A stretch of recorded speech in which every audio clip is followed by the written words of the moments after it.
Hello and welcome to this week's groaning dessert trolley of military toy soldiers related conversation.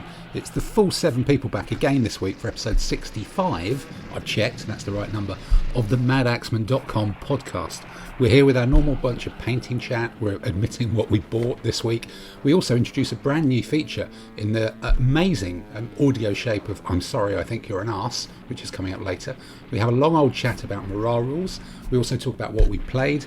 Obviously lots of stuff about painting, but the best news is Tamsin is back at the painting table, so there's actually something of educational value to those of you who are looking to do more painting. So sit back, enjoy the podcast. This means war.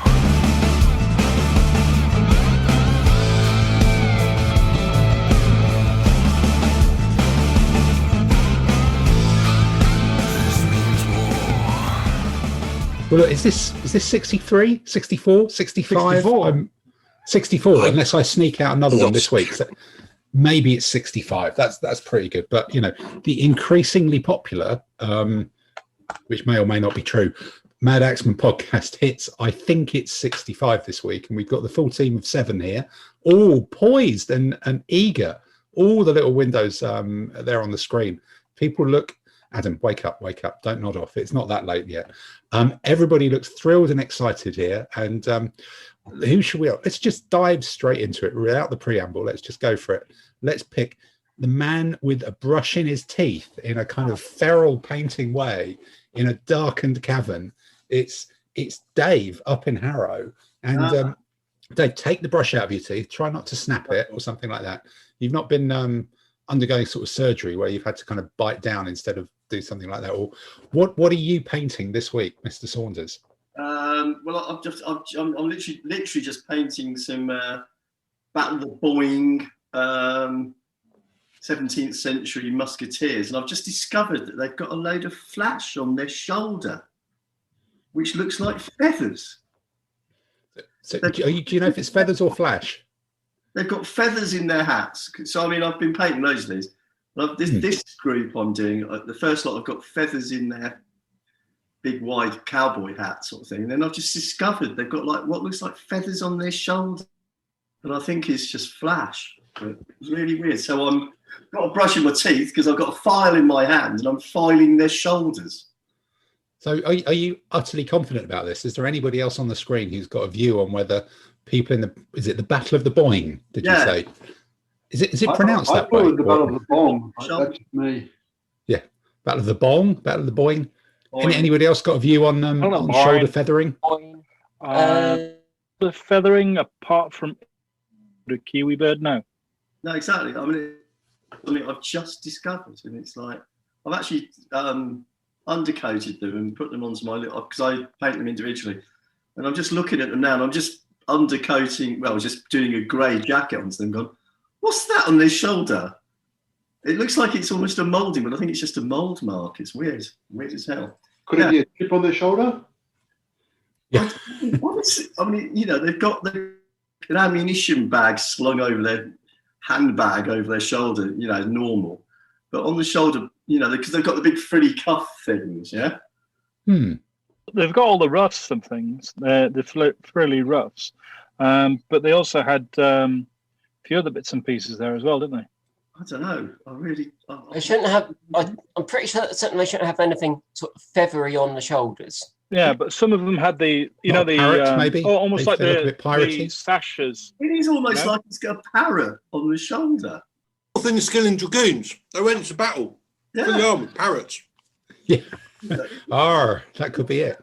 So, have you checked on the original website? Are these Lurkio figures, did you say? Or... Yeah, they're very good. I mean, I'm not knocking Lurkio figures. These have been very nice casting, and they're nice to paint, and they take inks and things like that, and they're good figures.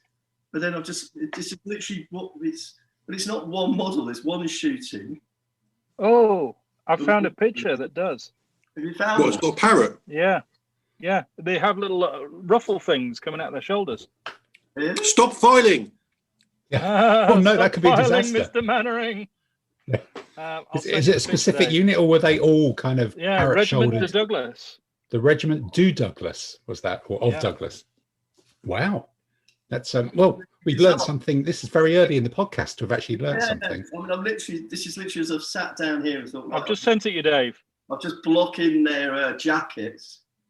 They have like white ruffers and red ruffs. It's almost like you know how the admirals have the sort of like the gold that hangs down. Okay. But these are look like they're cloth. Brilliant. Okay. Well, then You've probably got an empty glove stapled to their shoulders. There you go. You've probably got some Ulsterman marching bands outraged that you would mock their uniforms with parrots. And some of the others have like overhangs, you know, think 1980s suits, but without it properly hanging on. Yeah, exactly. That's exactly what it looks like. It's okay. So here's another one. So how many of these little red people have you managed to do this week then, Dave, if you're doing them individually? They're not red because it's a commission, actually, which is my first commission. So Regiment de Douglas would be grey because it was a French regiment. Well, actually, so I thought the Battle of Boyne was between the English and the English, or the English-Irish against the English Protestants. They had all sorts of playing in there. Yeah. Discovered that the Williamites army, and I've actually done some research, were mostly Danish, Dutch, and Huguenot. Mm-hmm. So, do their accents change the way you paint them then, or? Well, no. The person who's asked me to paint these has said, he wants them to be Danish, Dutch, and Huguenot, so he can use them in League of Augsburg in Europe and things. So you've got to paint them very tall and blonde. Yeah, something like that. No. So smoking a spliff or something. Yeah. Huguenots are grey. Eating bacon. Eating a lot of bacon. Huguenots are grey with, pardon my French, but different cuffs and collars. Right. And you can tell that at 15mm scale, yeah? The Danish. Wow, that's detailed painting. The Danish are multicoloured. They can be blues, reds, but I'm not doing the red one because that would look like the English. Various, I'll go like a sort of like light green. Anyway, so they're like multicoloured, and the Dutch have got a really weird guard unit, but I'm going to do that last. But they're fun. I'm really enjoying it, and the research is good. Is a good laugh. Wow. Okay. And you've got sort of Stygian darkness behind you, unless the lighting's just gone a bit weird. So it's just a little pool of light on the painting table. Have you been totally focused on these guys then, or have you done any of your own? Anything else that's kind of slipped into the table? The feudal medieval Spanish are completely finished. Of that order we did with Legio Roca, I now have 6 crossbowmen, 3 officers, and 2 knightly buglemen who will probably never get used. So that's literally that whole army painted. How are the Franks going? What? How are the Franks going? No, they've been bucketed. They're back in the draw, in the Bisley draw of the mountain. Oblivion. Yeah. I do occasionally keep thinking, could I do with some Frankish foot? Because for my close formation kind of hairy people who fight with the Romans, I always tend to use sort of early Gauls and stuff like that. But I'm not sure it's the idea. Are you waving a Spanish flag at us there then, Dave? Okay, it's pretty good. Yeah, it looks like El Cid. I can tell. It's a very King of fast-moving Charlton Heston being waved at us there, or something like that. Okay, so we've learned something amazingly about fluffy epaulets and the fact that there was a lot of bacon eating and spliff smoking in the Battle of the Boyne as well, which is remarkable. So I think that takes us seamlessly round the thing to for no reason at all for Adam. Hello. Hello. What are you up to? Has it been? Have you decided yet whether you're going to call them Dacians or Dacians?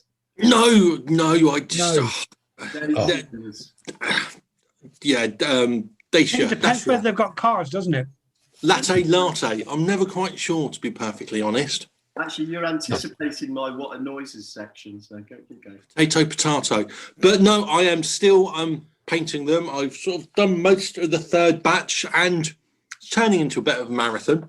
There's quite a few of the batches. Like I'm more than halfway there, and I'm not using a huge amount of my time during the week to do it, but they are slowly getting there. But they're taking a lot longer than the Romans because A, there's just more of the buggers, and B, when I did the Romans, I started off by undercoating them, spray painting them gunmetal.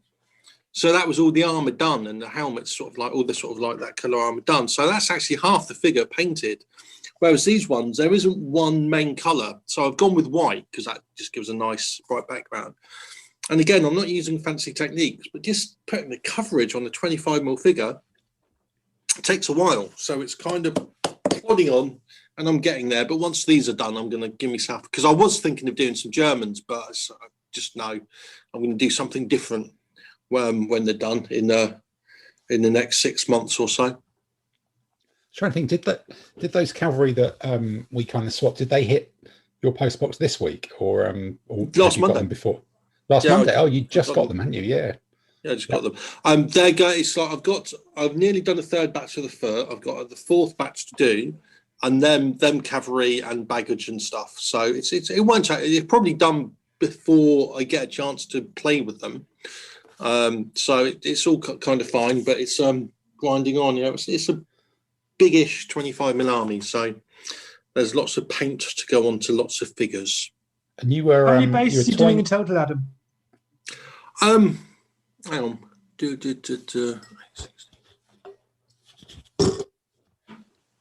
This is great radio, by the way. Approximately. Don't take your socks off. Don't take your socks off. That's not good.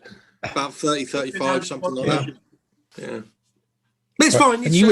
I'm sounding really sort of like despondent about it, but it's good. They're coming along. They're coming along at the speed that I'm painting them, because I don't paint huge amounts during the week. So I'm actually quite pleased with them. It's all good, but it would be nice to do something else, but I'm going to have the discipline to get the army done. And speaking of discipline, you were trying to make a sensible and limited purchase of about 4 different types of terrain and baggage animals as well last week that we were talking about. Did you end up managing to control your clicking and shopping influences? And I haven't got around to doing that yet, because I would usually do that sort of thing in the evening, and I've just been busy in the evening, so I haven't had a chance to sit down and do sort of like wargamey, computery type things. So I haven't got around to doing it. Okay, all right. So another straightforward week then. This means war.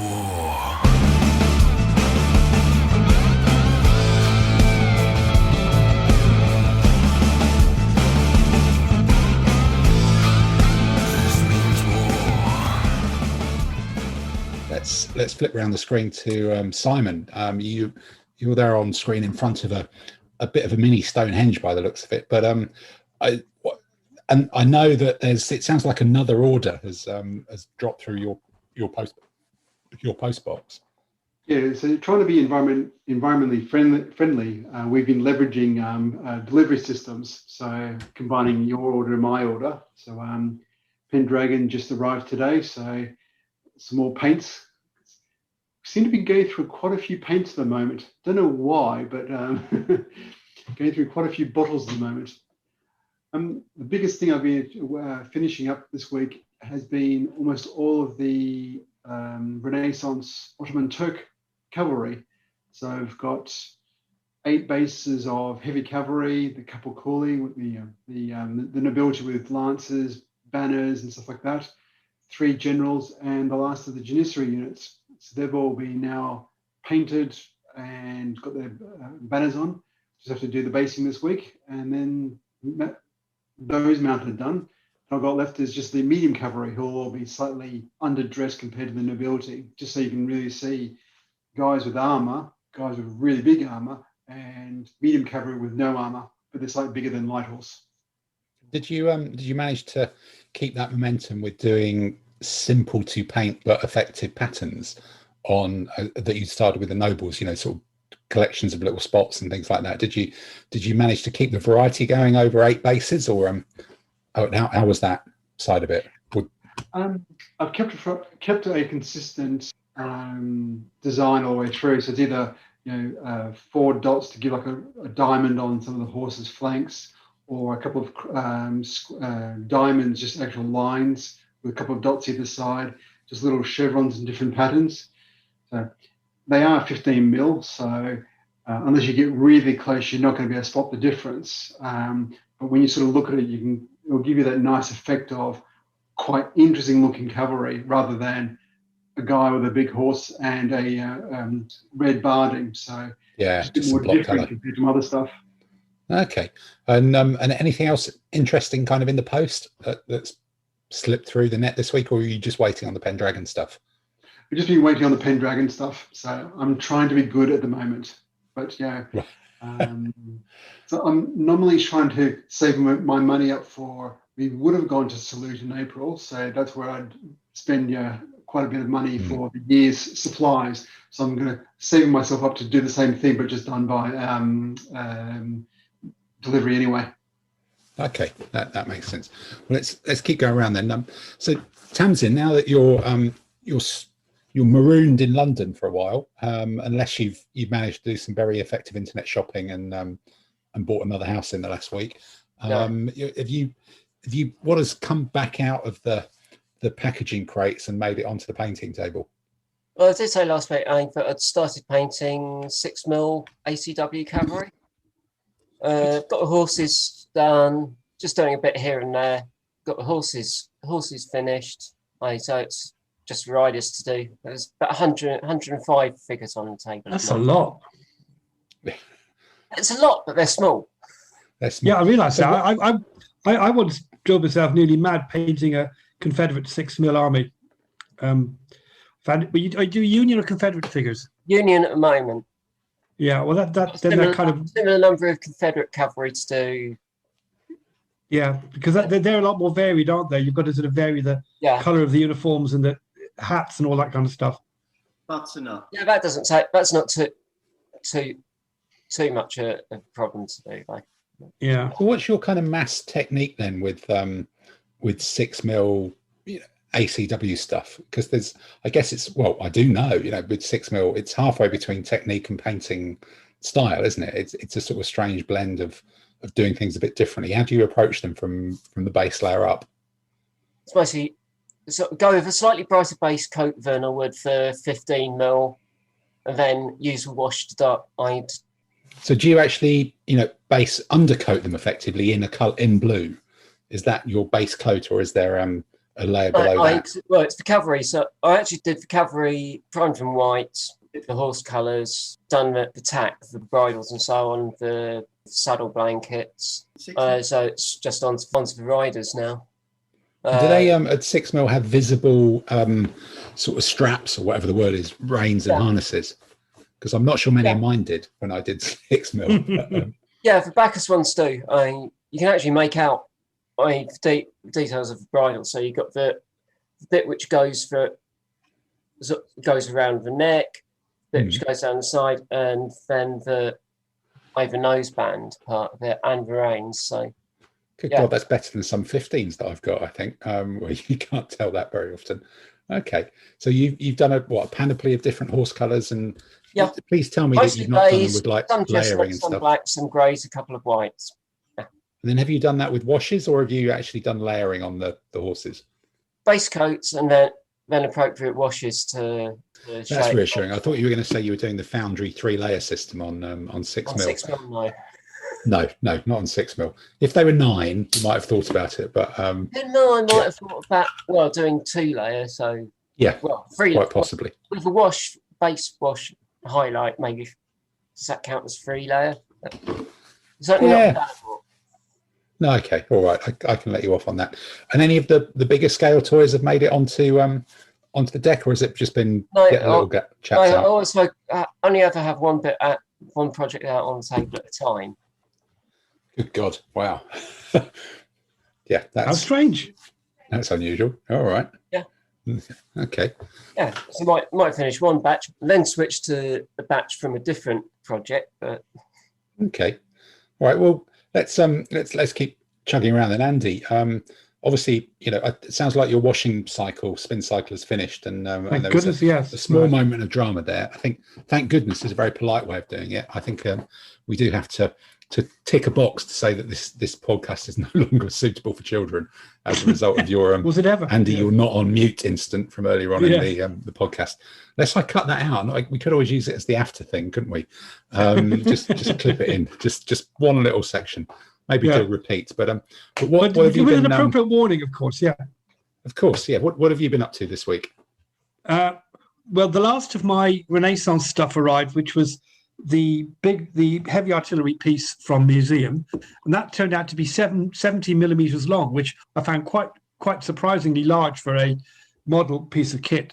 So I've put it on an 80 by 40 base, and I'll send you a picture of it. It's got 6 guys and a pile of cannonballs, and it's got one nice figure from, I think it's Blue Moon, sort of on his knees chipping away at the cannonball to sort of like smooth the face of it. So I've got 6 guys and a barrel and a bunch of cannonballs. So it can sort of double as an army base. And that's the end of the Lanzknecht stuff, all completely done, every single figure. So I'm very happy about that. And so I'm back now to doing the skeleton cavalry. And I'll show you one here if you can see it. But it's basically dry brush and highlights. And basically each cavalry unit's done a slightly different color of plumes, cloaks, and shields all matching. So I've got a red unit. Skeletons are not big on uniforms, really, are they? That's always been a feature of skeletons. Yeah, well, they hang off a bit, don't they, really? Let's be honest. Yeah. Well, let's face it, skeletons, they're not very big on clothes.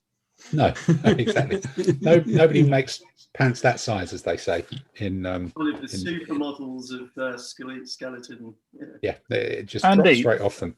Yes. Andy, looking at the pictures of your gun that you shared, it reminded me of an old film I watched. It was Pride and Passion, where the Royal Navy's bringing a large siege gun across Spain and then all dragging it across and everything else. Oh God, I remember that one. Yeah. Called the gun. Yeah. Was that not called that based on the gun by C.S. Hornblower? It's called the gun. Yeah. Yeah. But it's just a great big gun that you've got. And it just reminded me of that film. I remember watching it as a kid. Well, when I ordered it, I didn't realize it was such a monstrous piece of kit. But you need a couple of mules alongside dragging it. Yeah, well, they won't fit on the base. That's the thing. Your 70 millimeter base is just so big that you just can't fit much else on it. Did you place an order with museum for one gun? No, that was when I bought the Thracian cavalry. It's a big gun. Okay. Yeah. So there was more. Yeah, that's right. And then I've ordered some more stuff this week from Pendraken for it's the silent special. It's an excuse to get more. Yeah, no, this is for the somebody put online about the Lardies O group battalion scale rules. So I watched the videos and quite impressed by the idea.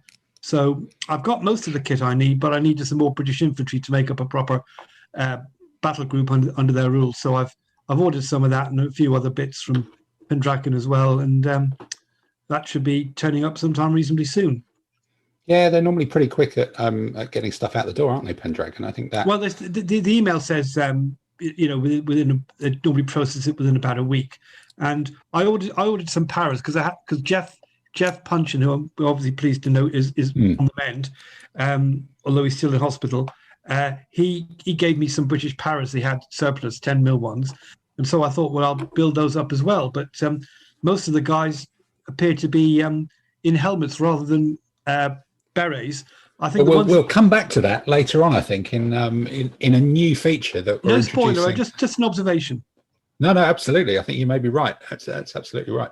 I'm just laying the ground. I'm just laying the ground for this special feature that you might do. It's good. It's almost as if we discussed it in Advance and Planet, or rather than just wing it on the way. But Tim, we don't want people to think we planned this thing, do we? No, good God, no. Well, I don't think there is any danger of that, quite frankly.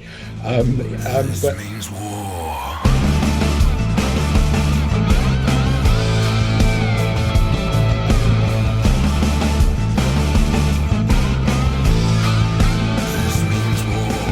But yeah, I think the Pendragon stuff and the 10mm stuff's been a big part of my week as well, because I got kind of over intimidated by doing that 3-tone stripy.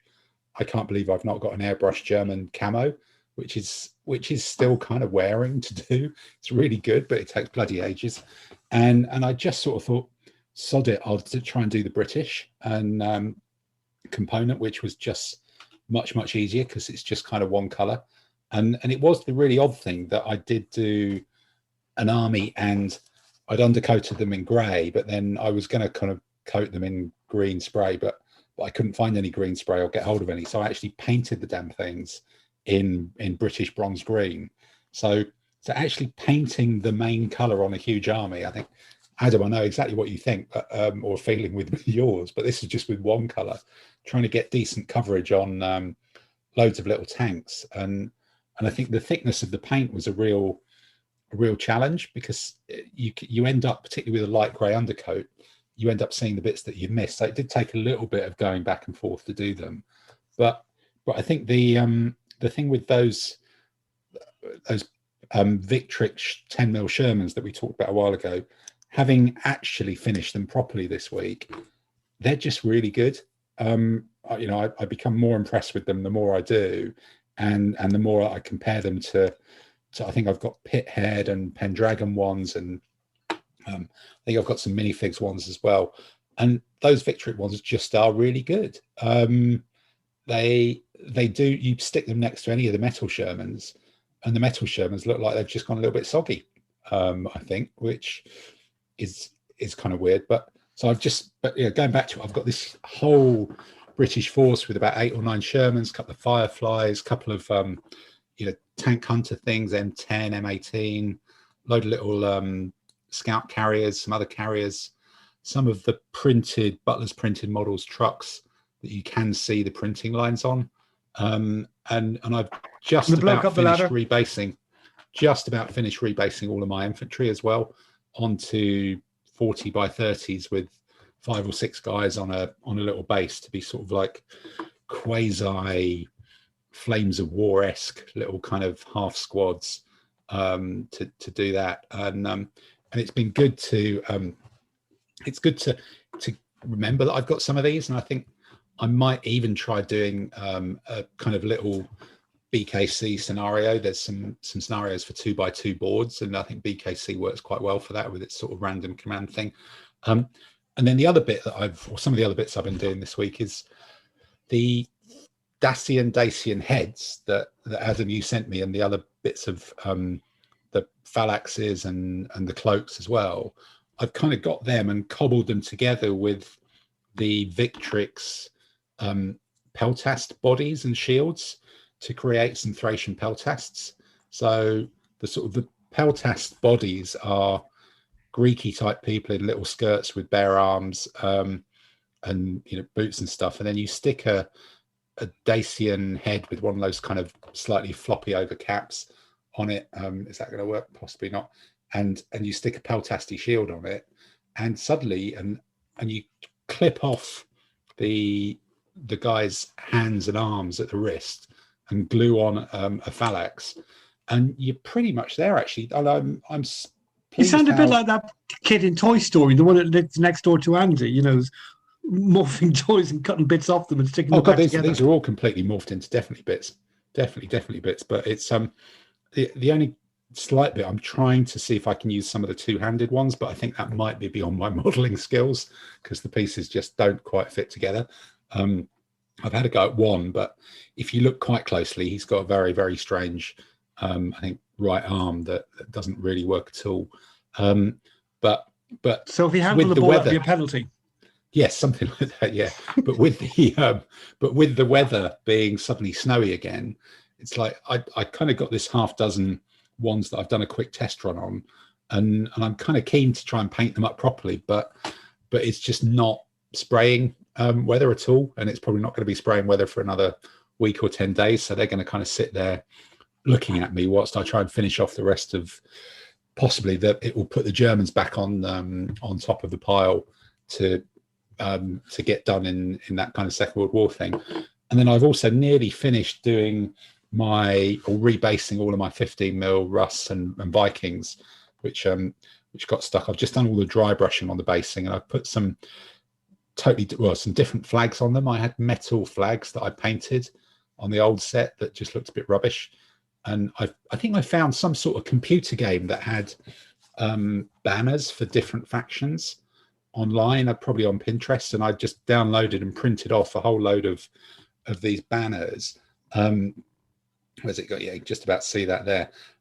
Like this one in the middle, they've got little Viking-y type designs on, and my new thing is to create a sort of a cross on a long pole, and by gluing two little bits of plastic at right angles to each other, and then wrap some black cotton around it, paint it up, and it becomes one of those sorts of flagpoles with a crossbar, and then you just stick a horizontal banner on the front of it, and it looks kind of quite effective.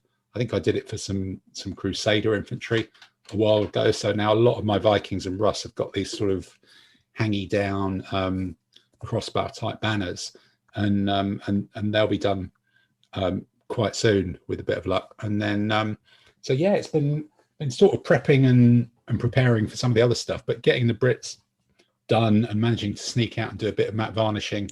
Although apparently Tester's dull coat I saw online has just stopped. They're not going to be producing it anymore, which could be like catastrophic, really. Well, I'll have to find another best ever matte varnish, and it's kind of, I think it's sort of starting to seep into some of the corners of the internet awareness of this. So there'll probably be much wailing and gnashing of teeth, or there'll be a run on it, or something like that. It is really sad to hear that Tester's dull coat is no longer anymore, because I remember when that was first a thing, people would speak of it in whispers with awe, and a sort of a matte varnish that would just make anything matte. And when I first tried it, it was just like, that's magical. So it's like sad. It's like Woolworths closing. And imagine how much more time will now be wasted on Twitter, on Facebook, on forums, on podcasts, when people ask that question of, somebody comes and goes, what's the best matte varnish? And normally now that discussion gets closed down within about 3 replies, where people just go, well, it's Testers. And nobody can really argue past that. But without that, there isn't going to be a kind of a no-brainer, everybody agrees winning varnish, I would have thought.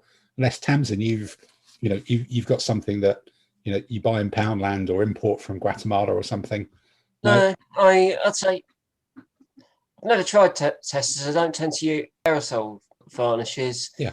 Best I've come up with from that was, I think it's the Winsor & Newton Galeria Professional. Yeah, I've got the Winsor & Newton one. Well, I think Tamsin could do a podcast on this called The Lady Varnishes.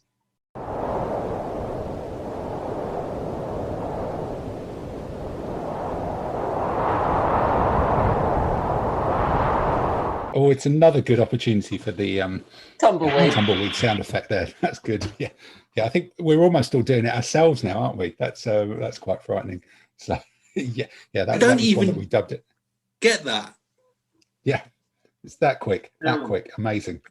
But no. So that's been my kind of week, and I think at some point, possibly if the snow peters out a bit, by the weekend, I might do a dubious handoff of some of the stuff that I've ordered that's come through to Simon's house that will then just give me a little kickstart onto doing the rest of it.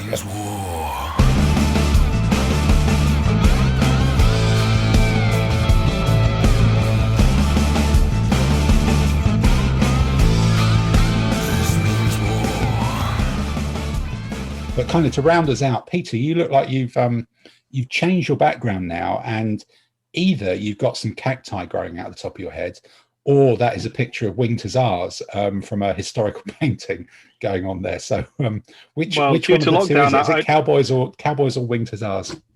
It could be the cacti growing out my head, actually, with the lockdown waiting for a haircut. But it's the winged hussars. You lot persuaded me that I needed to get some winged hussars. That haircut, I think I saw that. Was it Gary Oldman in Dracula?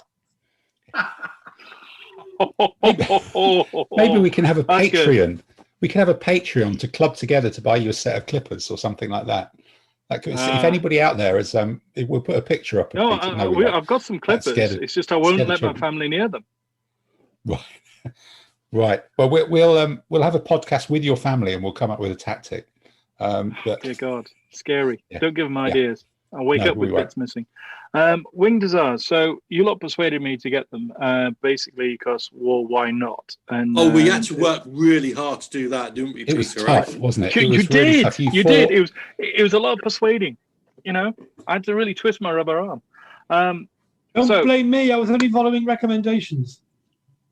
It's not a blame culture, Andy. It's just your fault. Okay. So straight question. Marriage. Yeah. Winged hussars. So Tim, you sent some nice pictures where they had white feathers. I found black feathers, and I've also seen red feathers. So what feathers are, and can I have some gold ones, please? I got the 3 answer. units, Peter. 3 units. That's the answer, surely. Yeah. They wear red feathers under. Okay. Dave has been inside too long. Anyway, Yep. anyone else? Most of the ones I've seen tend to be like your picture, where you've got the feather support timber, whatever it is. That's done in red, and then the feathers are done in a combination of black and white. Because then, especially from a 15mm perspective, it pops really nicely. And you look at it, and as soon as you see them on the table, you go, "They're winged hussars," because it's very iconic. You could. So you're gonna have a bit of white in then. Yeah, but what you could do, because I know you like your gold, you could have your winged hussar with the general included. You do them with the gold to really represent the man, the legend with his entourage. They all have the gold, and the rest of the other units are just with just the red type of combination. You get that real simple visual. Going to say on the picture you sent me, Tim, the armor seemed a bit blingy, so I think they're quite suitable for me. No, I think there's quite, if you want bling, winged hussars were kind of the gangster rappers of 17th century Europe, I think. Excellent. Now's the honest question. Do they actually play any well in your rule set, Simon? Yes. And do you get loads of them? You don't get loads of them. You only get about. How many have you bought, Peter? Let's stop right there. How many have you bought? That's the real question. Do you get loads of them? He's looking worried now. You can get a maximum of about 4 bases of full winged hussars. But what you can then do is you can have what they called faked winged hussars. And the idea behind it was you'd grab like knockoffs from. You get some scrappy levy, put them in some dodgy winged hussar remnants. And so people think they're a winged hussar unit, but they're actually levy, so they're just cheap and cheerful. So that's you can get up to 6 on the table, I think. I've got a fair few painting testers, I'll call them. Oh, okay. Right. It's good to have options. How many did you buy, Peter? Enough. How many did you buy, Peter? It's just there was a few packs, and it just seemed nice. So I think I've got enough for about 6 or 7. No, don't say. Right. Next week's quiz question: which of these is a bigger quantity? Peter's surplus winged hussars or Dave's surplus Egyptian chariots? Yeah. Which is a bigger number? But what you can do, though, Peter, is you can use your winged hussars, obviously, for generals. So that's all right. I'm just going to have loads of generals. Yeah, the Polish army had 18 generals, 1 for each unit. Yeah, fantastic. Well, my son Nick is on about having a go at painting them, so I'm trying to persuade him to have a go because he fancied the idea of it. So it suits his playing style, line up and charge. Yeah, he'll definitely enjoy the aggressiveness of the Polish army. Yeah, walk up with all the foot, shoot, winged hussars charge, foot then charge in with a big axe and go. I've got Polish small food items like deli, salami, hams, and all that, and a big axe. Eat this, whack. That's I had to get the riflemen with the axes as well. Yes, you definitely have. Very definitely. Yeah, for sure. I've no idea of the army list in any way, shape, or form. I went along the lines of, "Ooh, that looks cool. I'm having some of them." That's how I design my army list as well. They're shiny. I'll have those. Lots of shinies. So I think they'll suit Nick's playing style of line up, charge, and let's stomp the rest of them. Peter, look at those pictures I sent you of the Polish military museum. Because I did. And then Tim followed up with it. Their original Polish winged hussars in their uniform on waxwork horses. They had a bit of gold uniform, didn't they? They were a bit blingy. There's just gold everywhere. You can just go big on the gold. I think It's no one's got going to to have stop some you with it. bling. Definitely. Gotta have the bling. The only computerized war game I tend to play is a thing called it's Pike and Shot, which is a kind of fog, and that's got World of Phlegm. No. And the Winged Desires and those are quite tough. Okay. All right. Well, look, that almost gets us onto the subject of what have you played this week? This means war.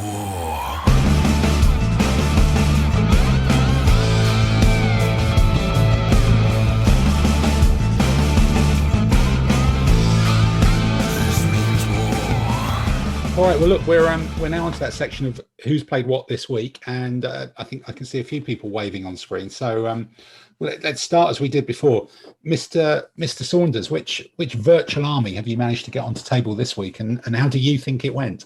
So on Thursday, I played Simon at the AGLG Renaissance game, which Simon's come up with on PDS. And I used Low Country Spanish, which was really good fun because I've never fought with anything like with tercios or anything like that before. So, and I've got a massive win. Quite good win, I think. He does that to suck you in, and then you'll be stuck doing Fog Renaissance. You'll just be, it'll be your thing now. Next competition, it's no more ADLG. You're straight onto Fog Renaissance. Spanish tercios are really good. They're really fun. I like them. Okay. Why do you like them? Now, have you seen that movie with the Spanish movie? But I think it's just called Tercio. Yeah. With Aragon. What's it about? Yeah, exactly. It's got Aragon. Wide, I think. That's quite Okay. good. Then on Sunday night. That's last night. Sunday night. Yeah, it was. Yeah. Andy and I played a biblical game, and he used his Hebrew army, and I used Saitic Egyptian with the hoplites, with the armoured hoplites. And Was that one of the lists we discussed on the podcast? It was indeed, yeah, it was, yeah. So I gave that a go, and absolutely stomped the Hebrew army. Ran straight through his heavy chariots with my heavy chariots in the blaze of glory. Still.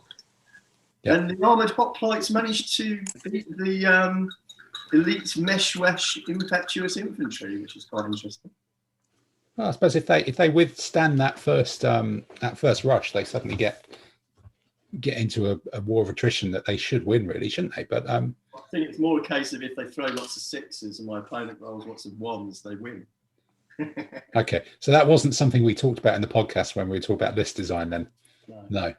Okay, so Andy, what from your point of view, your Hebrew Meshwesh, was it, or didn't manage to do the business? Hebrew with Libyan Egyptian allies, and Libyan Egyptian I had 4 units of elite heavy impetuous swordsmen, the Meshwesh, and in 3 combats where they were up, they lost every one. So that turned sour fairly quickly, and in the meantime, Dave outdiced me in the fight of the chariots, and it all went pear-shaped very, very quickly. So which of the biblical armies did you use then? Is that because I've seen there's some biblical armies in Tabletop Simulator. Did you manage to find some sort of proper-ish troops, or no? They were all kind of cobbled together. The heavy chariots are basically Indians, right? Okay, and the light chariot division. Yeah, it's cobbled together with Indian chariots, and I used a bit of Achaemenid and Hellenistic, so you just create a saved object with each command, I think it was. I was going to say, how hard is it to create a unit on there? Well, you don't create the unit; you just copy units that are already created from different armies, and no, that's what I mean. Creating a new image. You need some proper skills and a proper bit of software to do it. It's beyond all of us by quite some margin, and I've got some time on my hands, and I'm still not going. No, that's not something I want to be having a go at. Really, it's not one of those things you can use Microsoft Paintbrush or things like that. No, you actually need the proper 3D rendering software and skills. And maybe even to read the manual. It doesn't sound like something you can just stumble through and and copy some code that already exists either. It looks like the real deal. So Can't be a script kiddie. You've just got to actually do stuff. Okay. You've actually got to know stuff. Yeah. Which something for your children to do for us. I would do, but they'd probably hack it. Yeah, yeah.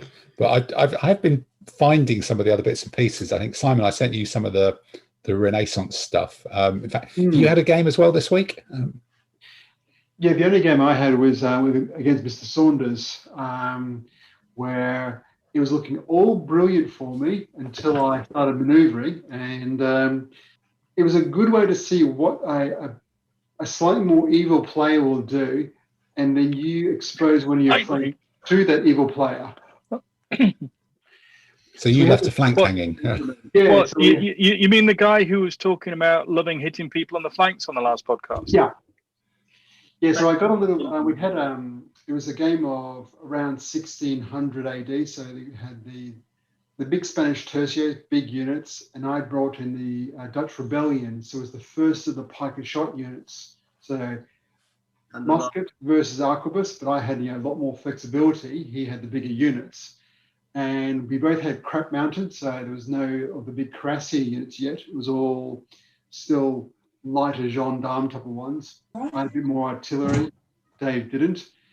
And on one flank, my mounted wing pushed off his caracol units, so I thought I had a bit of a run. I could see Dave's artillery units. I thought, I'll have that. And got a little bit too enthusiastic, exposed the flank of the mounted.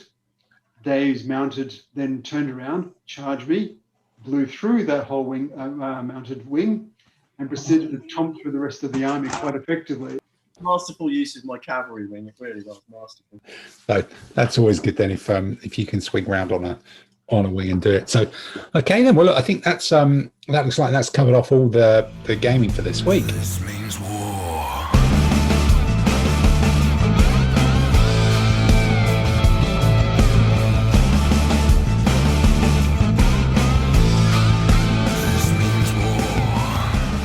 So look, we're always keen at episode 65 to introduce new features because it feels like a decade since we did the thing about Napoleon. I don't think we've come up with anything new since then. But we've got a new theory, and this is a whole new section on it called. Well, I think rather than introduce it ourselves, I think I'll just sit back and let the music do the talking. Coming up next on Madaxeman Radio, it's I'm Sorry, I Think You're an Arse, the antidote to informed discussion shows. At the piano this week is Scott Joplin, and your chairman is Sir Humphrey Humphreyson.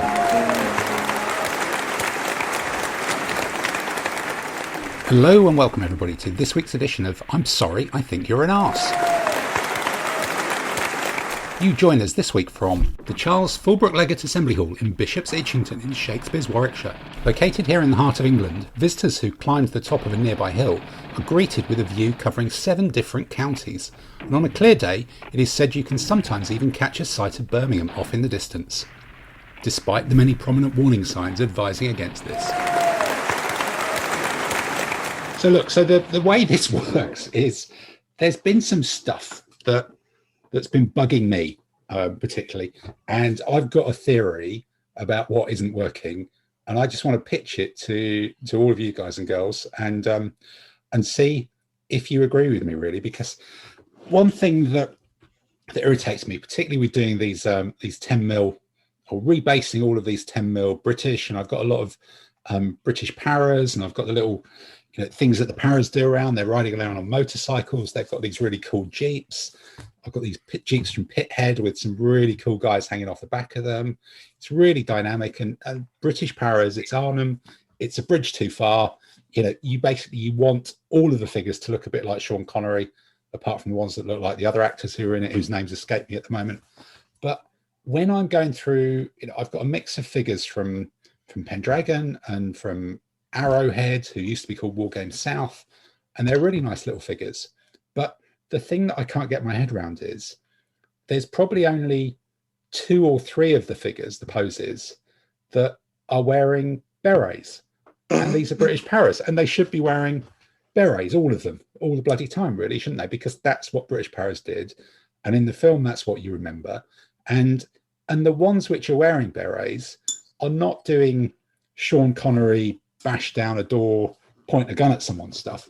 They're all stood there with either using a radio or possibly the driver in a Jeep. They're not the one hanging off the back doing cool stuff. And well, they're not even the other thing they're doing is they're standing with their hands on their hips like they could be a commander wearing a beret of a different color for a different unit, just wearing kind of normal trousers. They're not even in the Paris smock. And then I had a look online to see if there's anything else. And even in 28mm or different scales, there are surprisingly few British para figures with berets, given that's the iconic thing. And we talked over the last few weeks about Museum doing those really big shields and the for the hoplites, and then doing the hoplites in the 300 dress, both of which are kind of historically a bit nonsense. Well, clearly very nonsense, the 300 speedos. But that's kind of what you want. And that's a manufacturer who's gone, I know there's some sort of history here, and I'll bend that history a bit because wargamers want big flat shields to stick transfers on. And they all quite like the idea of the film 300 as well.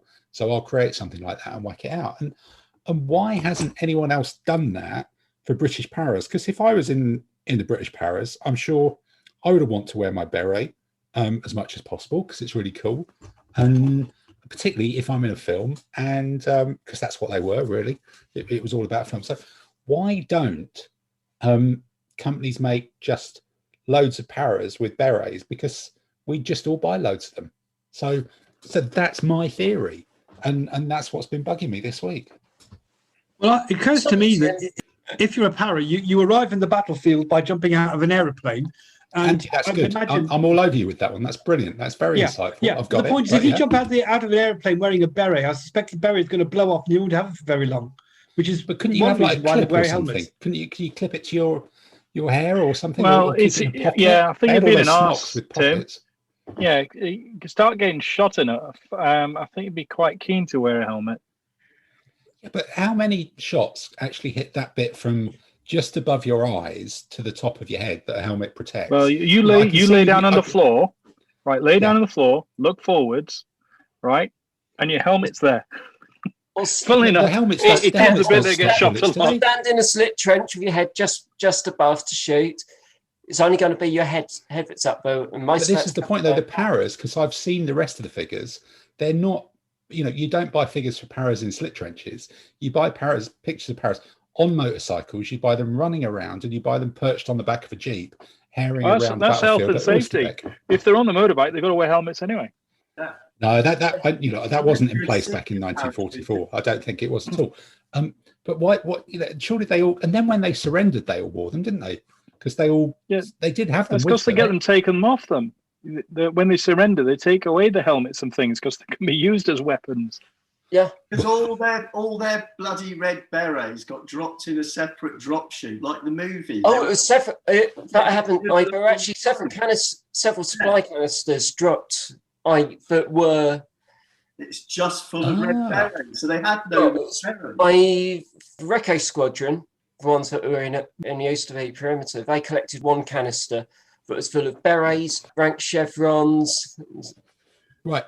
So we're actually saying then they could have been wearing berets, but they chose to jump separately from their berets. Yeah, exactly. They had the berets with them when they jumped. You normally have it in your smock. Yeah, but then they had some spares. So if they sent over a separate canister of berets, they clearly were intending to wear them and lose some along the way. Otherwise, if you're carrying it in your pocket, you wouldn't need it. So surely more of them than just like two blokes out of whatever it is, the 100 or so that I've got. If you look at the historical pictures, the only ones you see wearing berets are in rear areas. Right, Tim, can I just say, afterwards. Yeah. I fully support what you're saying here, and everybody else is full of trouser filling material. Yes, because there are some realities more real than mundane historical reality. Okay, and British paras wear bloody berets, and if you're going to go, particularly when one of them is Sean Connery as well, and if everyone's going to go, oh right, historical reality, blah blah blah. Okay, people have been talking about painting Lanchenecks, and they paint them in the most gaudy, dressed up colours imaginable. And I'm sure if they could, they wore them like that. But after a few months on campaign, they would be in rags. Spanish Army of Flanders, tertiaries. Have you got that army, Simon? Is it Maybe. dressed in rags? Because it was famous for being dressed in rags. That's a historical reality. But you don't do that. But the big problem with that, though, Adam, to be fair, is that Sean Connery wasn't British in that film. Paras look better in berets. Sean Connery looks better in a red bloody beret. So you can go on about historical reality as much as you want. For toy soldier playing, I want the one that looks cool. However, Anthony Hopkins never wears a red beret in Bridge Too Far. He's always in it, and that's why he's a better actor. But does he wear a red beret in that thing where he eats people? Does he like?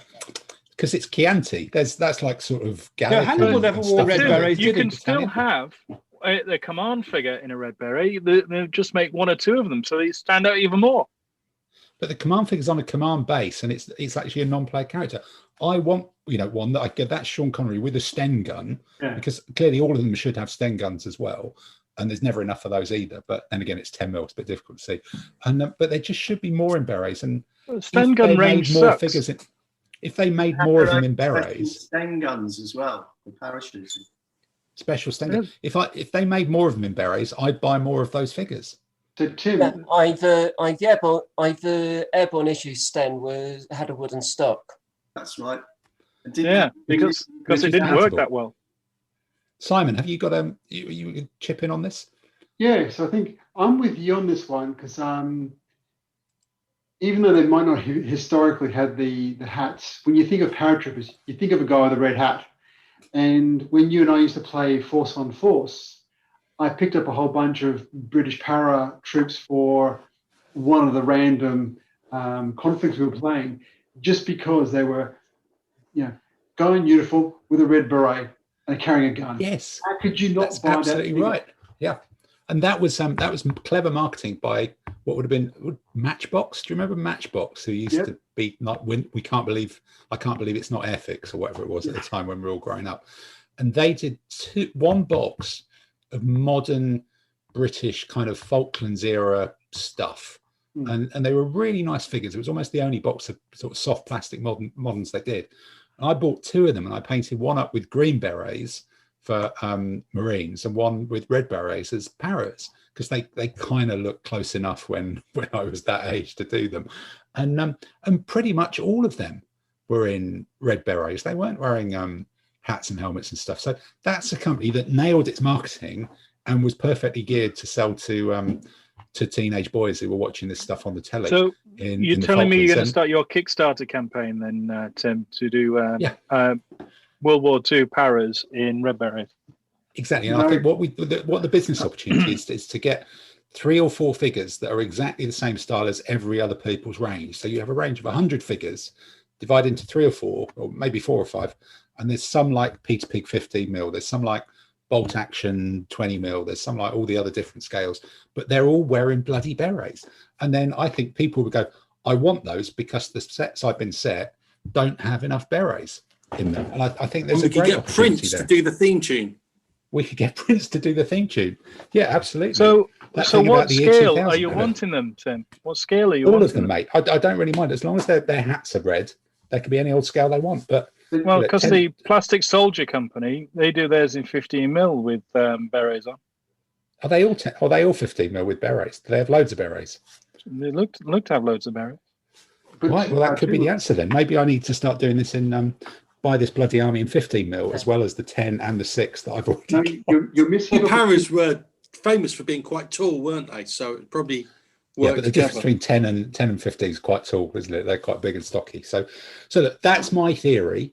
But I think, we've all had a kind of chat about it. Let's just go around the room. And the question is the answer is, I think you're an arse, or I don't think you're an arse. So Simon. I don't think you're an arse. I think the idea of paras with red hats is cool. Dave Saunders. Arse. You think I'm an arse? Tamsin. Berries. Arse. Andy Finkel. I don't think you're an arse, but I still think you're wrong. That's a legal lawyer's answer, isn't it? Peter. Thank you. I take that as a compliment. Arse. It's just they wore helmets. They wore helmets, Adam. and then when they stopped being shot at, then they put the berry on. Adam. Well, weirdly enough, opposite to Andy, I think you're right, but I do kind of think you're an arse. Well, as the elephant Death Star of time hits the medium-foot battle line of destiny, I see that's all we've got time for on this week's episode. So goodbye, and we'll see you next week on I'm Sorry, I Think You're an Arse.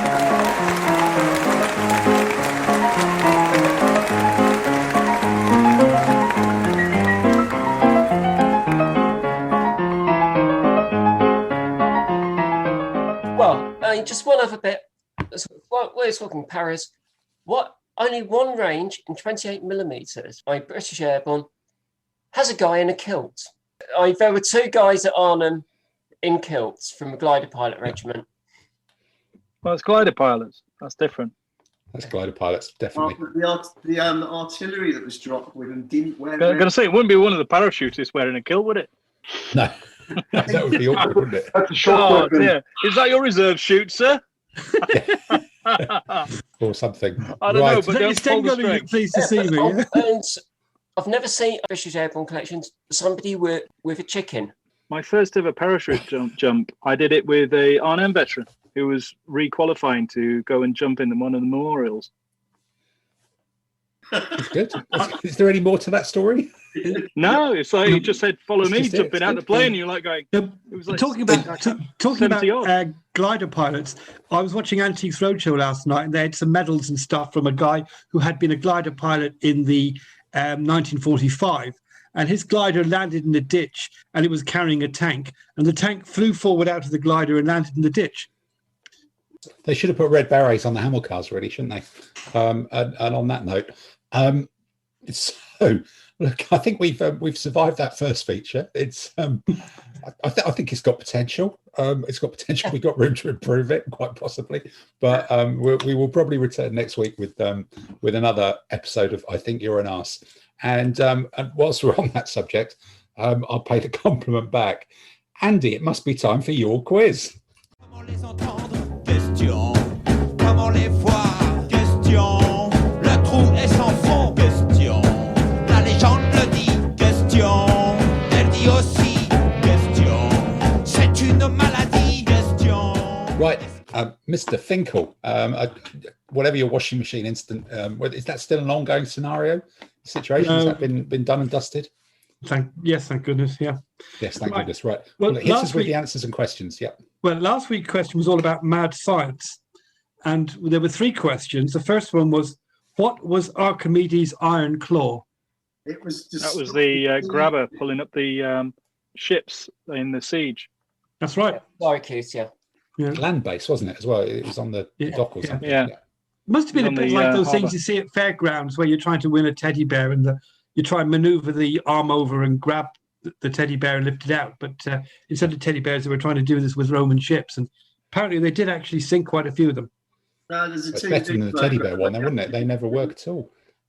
Yeah, they did a demo of it, didn't they, Dave? There's a TV program. They're actually in the port at Syracuse, and they have this thing that build something to pull a trireme out of the water. Right. Okay. I'd be more impressed if they pulled a teddy bear out of one of those fun bear things. Yeah, that's more of a challenge. But of course, well, ships are easier. They're bigger and there's bits sticking out you can grab hold of. So probably a lot easier. It's a load of facts. It's a fabricated story. Well, I like that story anyway. Right. Question 2. Which nation in World War I developed a steam-powered flame-throwing tank? USA. Correct. It was modelled on the original British tank, but they modified it. Well, that's right. Yes, it did actually. It looked like a proper World War I tank. And so they took the First World War British tank and thought the way to improve this is to make it steam-powered. And a flamethrower. Well, flamethrower, obviously. Obviously. I'm with that one. Steam-powered thing. Sounds brilliant. Well, Sounds cool, but I'm just not sure, I still really like the idea of the steam-powered submarines. Yeah. Well, it makes sense when you think of the big steam-powered things at the time with the road rollers. And so they were the ones that actually had the best engines at that time. That could actually push something a decent weight. Wouldn't you? I would imagine. Wouldn't it just be like bubbling coming out all the way? That would sort of give it away. I don't know. This continuous stream of bubbles, like, I wonder where the submarine is. Wonder where the submarine ever was. Andy, sorry. Well, let's get back to question number 3. Go on. Right. Question 3. What unusual material was intended to be used in the construction of the aircraft carrier in Project Habakkuk in World War II? Iceberg. Yeah. Basically a stuff called pickrete, which was made, it was designed by a guy called Mr. Pike, and you mixed it with wood pulp and froze it.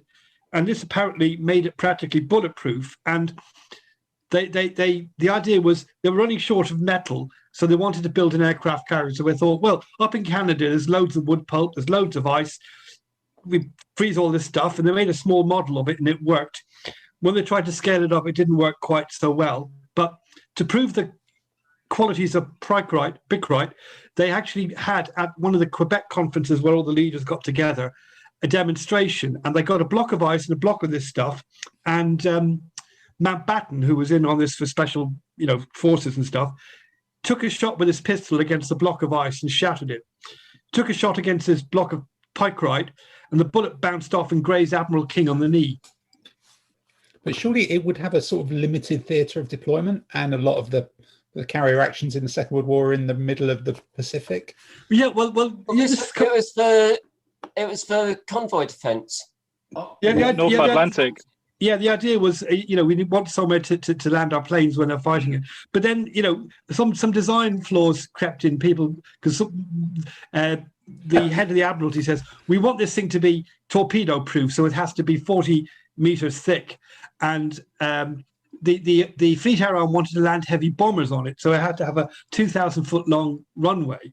And then they discovered that there's some kind of plastic flow or something, and the effect of this thing was that because of the size, whatever, it would gradually sag and sink. So to make it work, you'd have to put a refrigeration plant.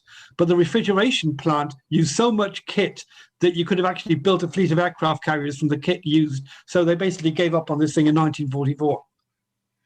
Right, in 1944, yeah, when I guess, yeah. Well, yes, I don't know quite why it took them so long, but look, it sounds like a fascinating development. Reading about this is just hilarious, but it's completely bonkers. Okay, well, that sounds like completely bonkers. Sounds like a good cue for the next part of the quiz.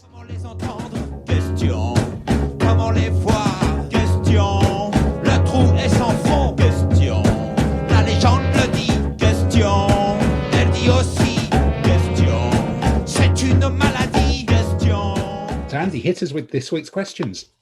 Right, this week's questions are because we're having some bad weather, I thought these are all about storms. So question 1, which Norman leader's soothsayer was lost at sea during a storm, causing his master to say that if the soothsayer couldn't foresee the storm, he was obviously no great loss?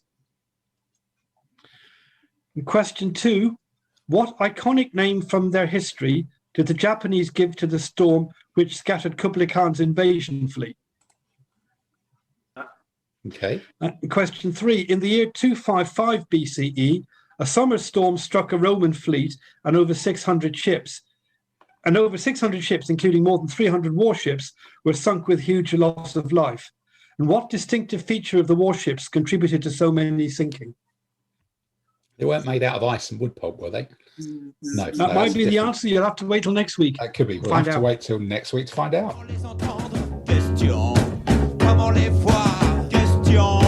Le trou est sans fond, question. La légende le dit, question. Elle dit aussi, question. C'est une maladie, question. Okay, well, look, that was Andy's quiz, and in a remarkably brave attempt, we're going to attempt to have even another feature in this week. And after our sort of vague success of talking about one aspect of something a couple of weeks ago, it's not stuck in my memory, obviously well enough for me to remember, but we definitely talked about something in some depth.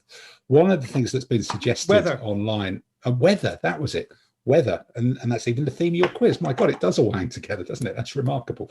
But we thought we'd have a general, chewing of the fat on the subject of morale rules in wargaming. You know, and I think certainly over my wargaming lifetime, they've kind of come and gone or evolved and not. Certainly in the sort of mass battle ancient stuff that we do, but in also other things as well. And the world my world seems to have almost be summarized by moving from the 50 different factor WRG 5th and 6th edition morale checks that were a key part of the game, to a lot of modern games don't really seem to have a specific morale mechanism at all. It's just sort of subsumed into everything else. Although there are some pretty notable exceptions, but for something that is such a key part of how armies fought or continued fighting or won and lost, it's an interesting, or potentially an interesting, debate as to why that change to not make it a discrete feature of the game may have happened, or maybe even, you know, that's me just having a very, very narrow kind of focus on it, and there are other rule sets where it does play a much bigger part. But I don't know who wants to looking around the screen, who wants to kick us off with a theory or a different viewpoint. Right, Simon, you've stuck your hand up there. What's your kind of world of morale? What's your morale history? So I've played, you know, from quite a few different games. So again, like DBM, where morale was quite sort of abstract, but you had the cohesion type of effect, or the quick kill hits. Games like Warhammer 40,000, where morale, or Warhammer Fantasy Battle, where morale had a very intrinsic way the game played. So depending on some armies, they were almost impossible to break because they had no morale, where other ones, you basically said boo at them, the whole army ran away, which is great fun if you've traveled 800 kilometers for a competition. What I found over the last few years, I found it depends on what scale you're playing at.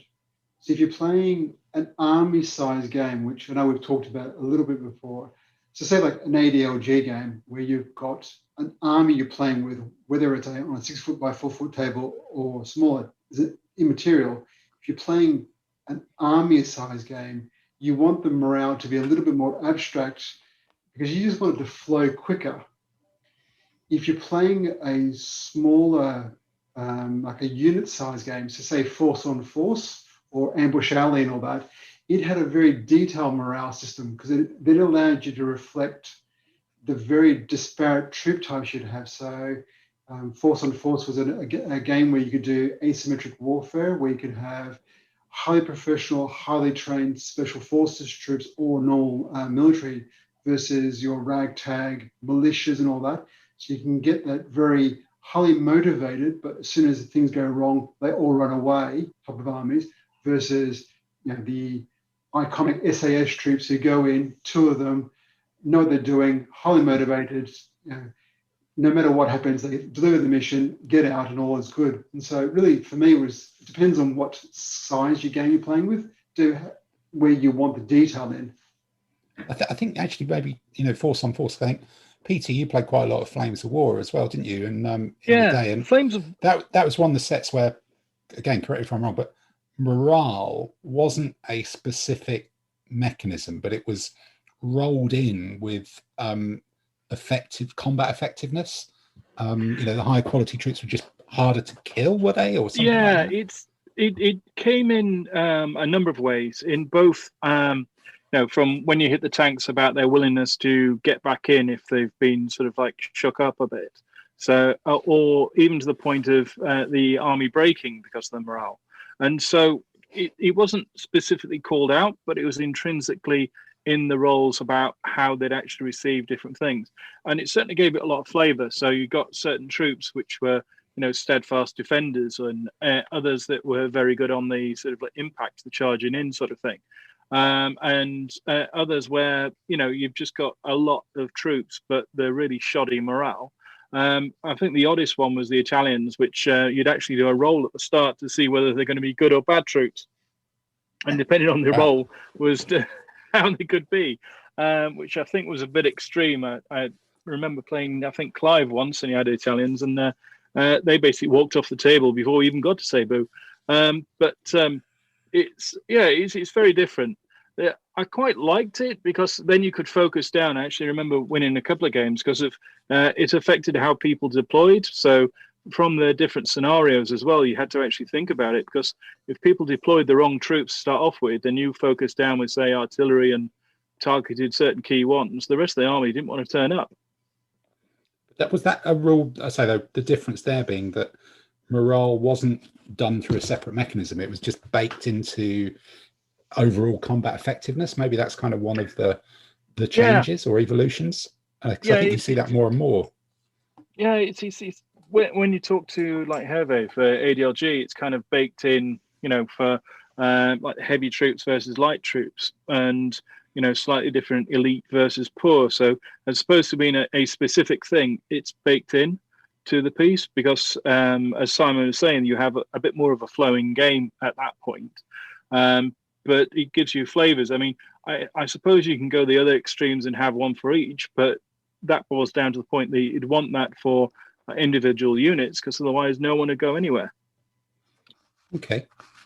And anyone else? I think it's the change it's been part of that massive change in war games rules in late 80s, early 90s, from going from a bottom up to top down type thing.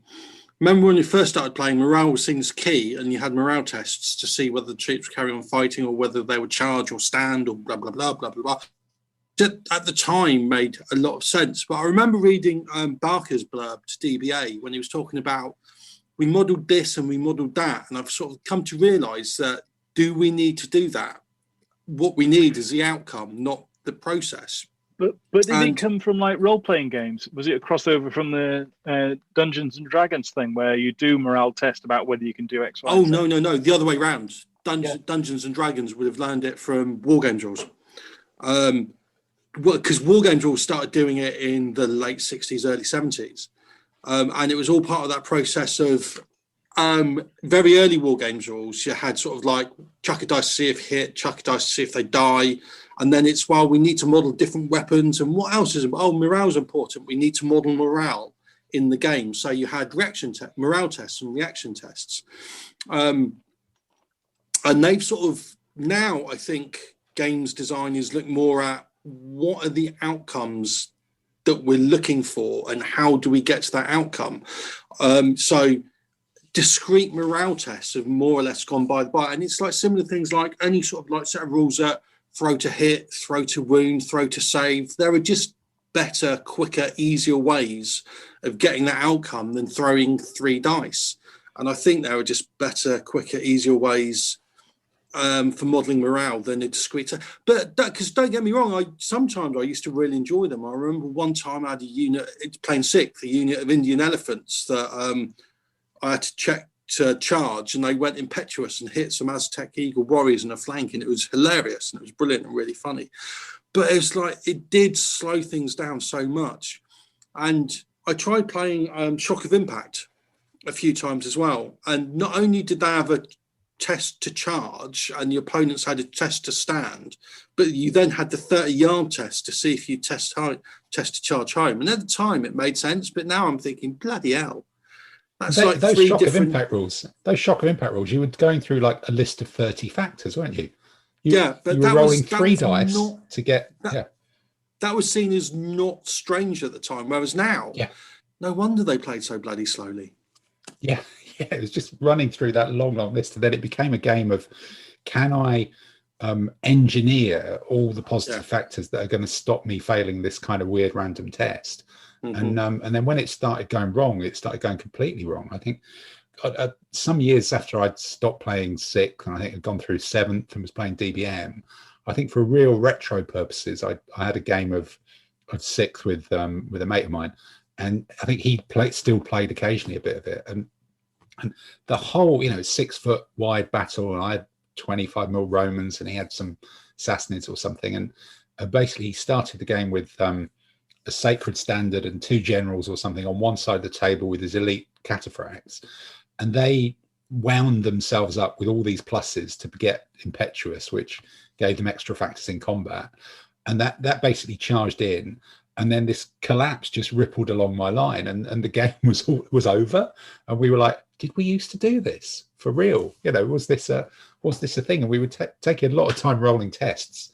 But yeah, I think that point, Adam, about it's got sucked into that wider look about what are outcomes and what's important in terms of game outcome. And it initially got simplified from the old WRG 1 to 5, 1 to 6, actually, with the lots of factors. Then 7th kind of moved it to was it called a waiver test with just 1 dice, I think, that it really collapsed it down. It was like roll 3, 4, 5, 6 and you're fine or not. And then it just completely went away in DBM, and it just got sucked into combat effectiveness, and there were no separate tests for breaking down this real mechanistic this is a thing, so we need to roll some dice to simulate it, part of the game. Because imagine playing ADLG where you sort of like, you had a combat and you had your opposed dice rolls, and I've lost, so I've now got to do another dice roll and look up more factors to see whether I stand or whether I recoil or whether I flee. Right? Yeah, no, rolling. Sometimes I think, for old time's sake, I would love to have a game of Gush, and then I think, I probably wouldn't actually. No. In ADLG, I do like it where the elephants get tested as to where they run to. Now that's funny. I think Simon had the best win on that, where it ran up the hill and killed one of the oppositions and gave him a draw. But I think if you were retrofitting old style morale tests into ADLG, you'd say, right, if a unit destroys its opponent, their friends who are on either side of them would immediately roll a dice each, and if they failed that, the number, they would drop a level or something, and it's like, so you're doing an extra layer of dice rolling and mechanics to assess the state of adjacent troops, when actually what happens is, now it's like, well, if you've destroyed someone, you're going to have an opportunity to turn on their flank and really screw them under the rules, or you're going to get an overlap, which will give you an advantage. So you don't need to layer on an extra thing of, and here's an extra test to see if something affects their friends or whatever. It's just baked into the core system. But is that more that the systems are all acknowledging that it's all happening at the same time? Because some of the early systems I look at would be, we do this one, then we do this one, and then you can have that knock-on effect. Whereas something like ADLG, it's assuming that all these combats are happening at the same time in that group. I think then you wouldn't have that knock-on effect, and that's why you have it in the next turn, where you have the advantage of the overlap or whatever. But the next turn thing is an entirely artificial construct in how the game works together. The point is, if you knock a hole in the enemy line... ADLG's an I go, you go system. Yeah. That turn concept, but the fact you've knocked a hole in the line does cause a problem for the troops who are either side of a hole. They are disadvantaged, but you don't need to have a separate dice roll mechanism to do that. The game itself kind of gives you a disadvantage to that. Anyway, so I think it's kind of been sucked into people going, well, actually the outcome is this. Or, the loss of morale doesn't need to be another random factor, or it doesn't need to be tested. I don't know, has anybody else got any other things to chip in? I found it was, when I used to play Fog, there were a couple of memorable morale results, which I think tweaked the game a bit. I remember one particular game where it was actually Fog R, where I was charging some pretty average troops into some better quality Spanish cavalry, simply because I had to block a gap. And in 2 consecutive rounds of combat, I dropped them and then broke them. And it was completely against the laws of normal die averages, but it was quite entertaining to see it happen.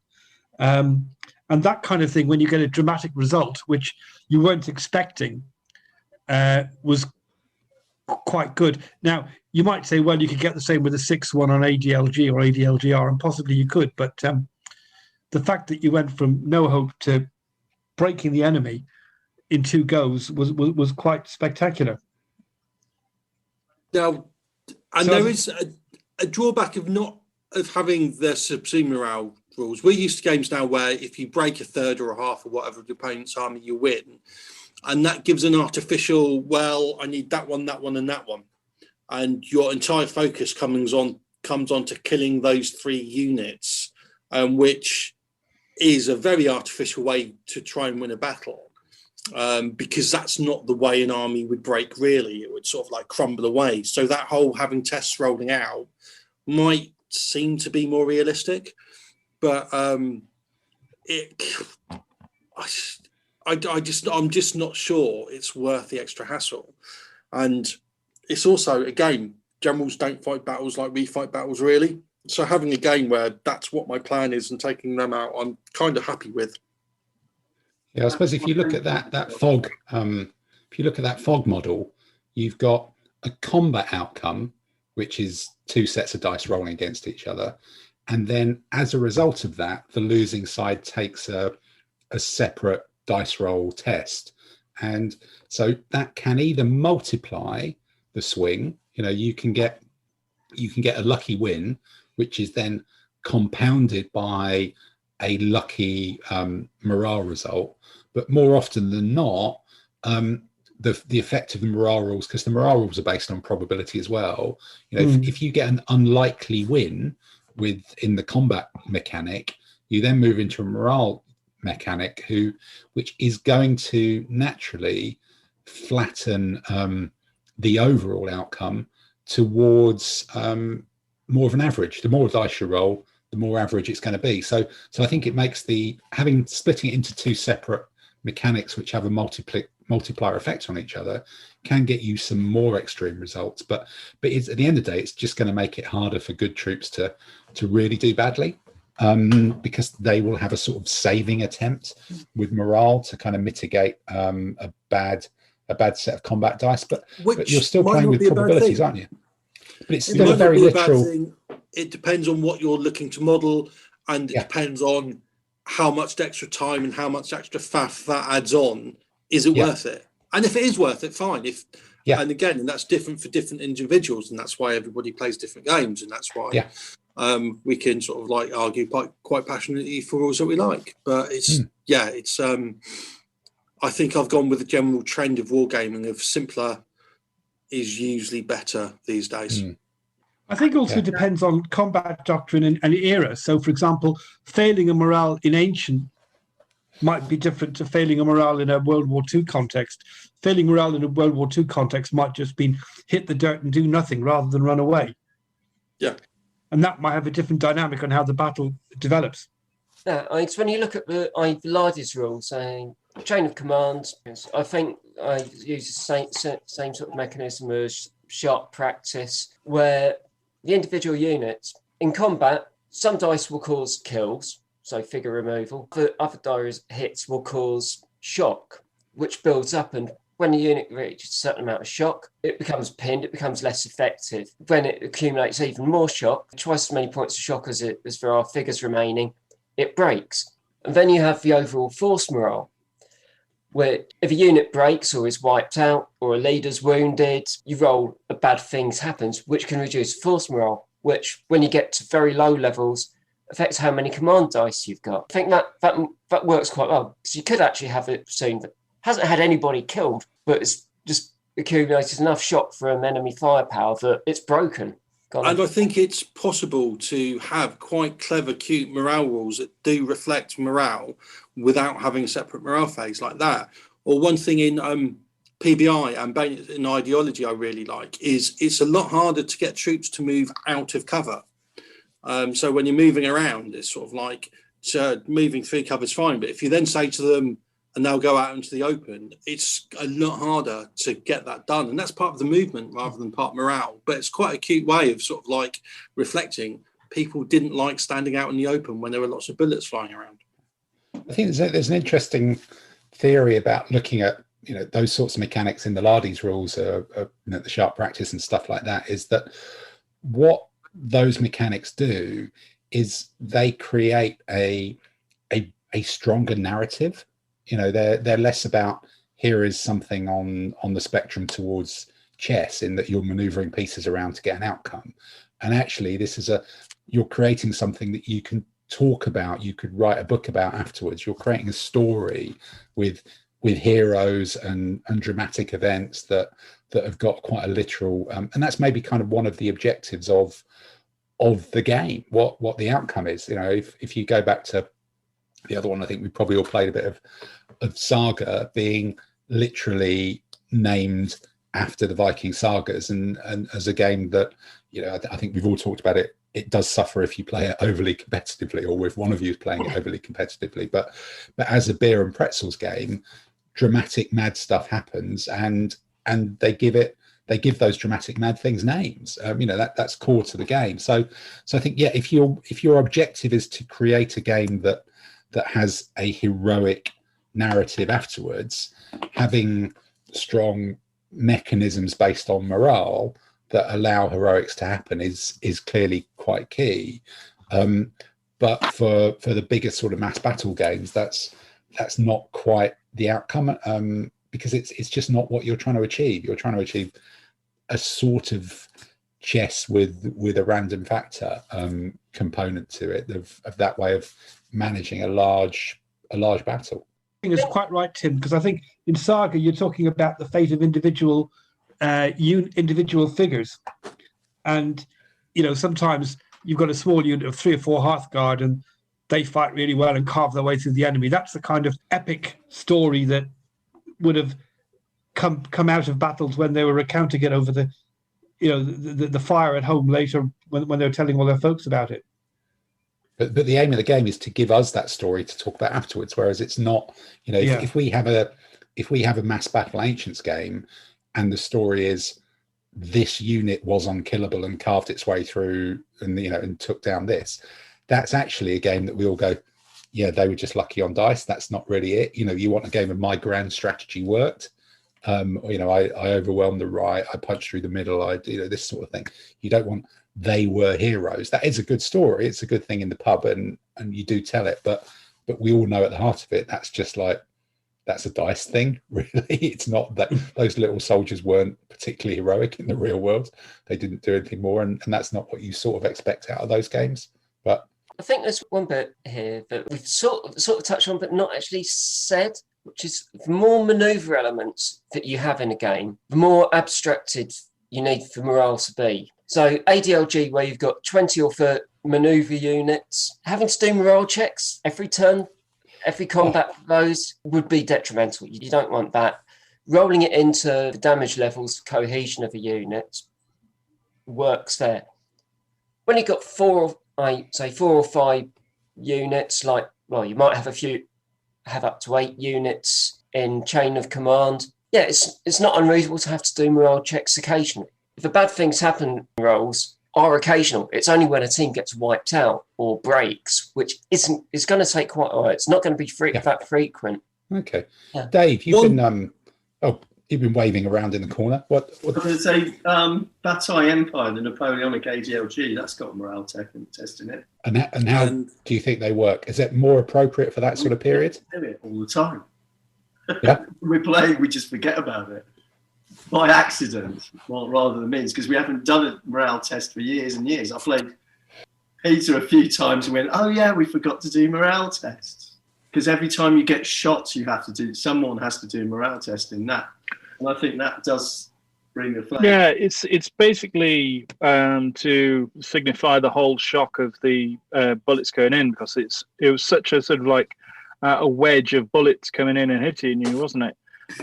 And once we actually played the game properly, didn't we, Dave, and actually had the morale in, it actually made a lot bigger effect, because when you read the rules, they say quite often in that period, people didn't end up closing for the bayonet. And when we're playing ADLG, where basically coming in with swords and everything else, Hervé was trying to simulate with the Napoleonics is that, you come in, you put the fire, the amount of lead going along was quite heavy and quite enough of a shock factor that it caused units to run after a couple of rounds of shooting. So the fact of the morale and how they were drilled and how it was trained becomes quite a serious effect. I read somewhere that in the Napoleonic Wars, there were a lot of bayonet charges, bayonet fights, in that, as Peter was alluding to, before bayonets were crossed, either the attackers would grind to a halt or the defenders would run away. No, that's going to be a chapter on the book I'm in the process of writing at the moment about the Napoleonic Wars, about tactics and the history on the basis of our earlier podcasts. So no, I think that's definitely part of it. One morale effect I really like that you never ever need rules for in any game, but it does work in quite a lot of games, is the morale of your opponent. Because more than once I've been playing a game where I run a combat really luckily that I shouldn't have won. My opponents launched a devastating attack and just threw a 1 and I threw a 6. And after that, the game's still in the balance. It's all to play for. But because they've had a couple of bad dice rolls, they're like, oh, bloody blah, blah. And even though the game's still at a 50-50 stage, I've already won because they've kind of given up and they stopped trying. So you've still got your morale of your human opponent to attack as well. Try playing Or they hyper-focus on one corner. Try playing doubles with Ian Mackay, because after about 2 games, he's completely given up. And you're sitting there going, give me the bloody dice. Look, we've won a combat. We're doomed, Mr. Mannering, doomed. We're doomed. Look, on the... Well, I think if anybody has invoked the "We're doomed" clarion cry from Dad's Army, that's probably telling us all that it's time to wrap up. Really, that seems an appropriate time. So we've had a good old go at Chuntry about morale. Hopefully, that's been interesting, informative. We've tried our new feature, and I think I've just about got away with. No, I think on balance I was an arse, wasn't I? So we'll be coming back with that next week. There'll be some more answers from Andy's quiz, and will you be wearing your red beret? Of course, all the time now, and speaking in a Sean Connery accent as well. See if I can sustain the whole podcast doing bad Sean Connery impressions sporadically. Can you shit for? Not going there. We're just not going there at all. No. So look, I think on that note, unless anybody's got any final closing comments to throw in before we wrap up for this week's podcast. Other than that, goodbye everybody, and we'll see you next week. Goodbye. Bye.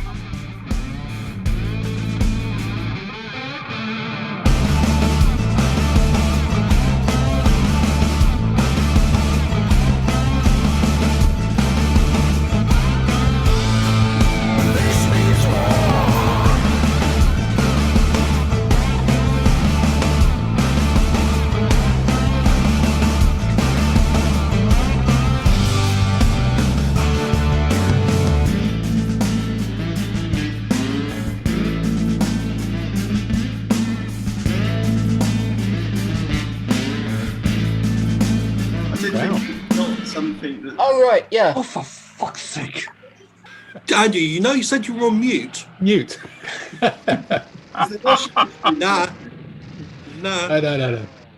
But I think this is great. We've developed a new thing for Zoom. We've all been on lockdown for a year, and finally we can now say, Andy, you're not on mute. You're not on mute, mate. That's it. Are we going to be a town council meeting or something like that? Is that the thing that's going to come out of this? You don't have the legal right to do this. Yes. No, we don't. As chairman, I said I'm going to... You have no authority here, Andy Finkel. That's the trouble. I don't have any authority. Some section of the statutes of the elders and belts.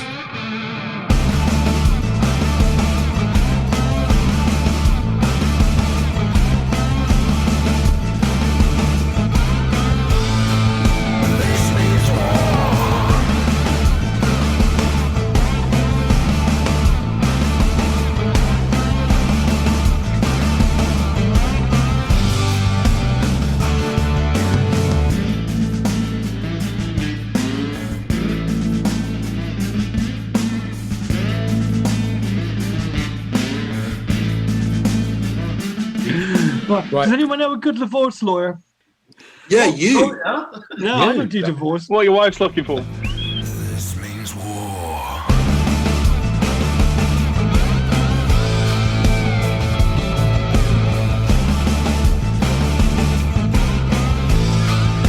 This means war. You're looking a little ruffled. Yes. Oh, Dave, you brought it back. Not filing him down, are you? Brilliantly done. This means war.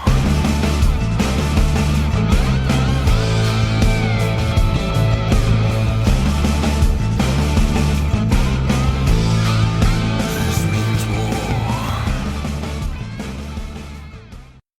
One of my pikes just popped off.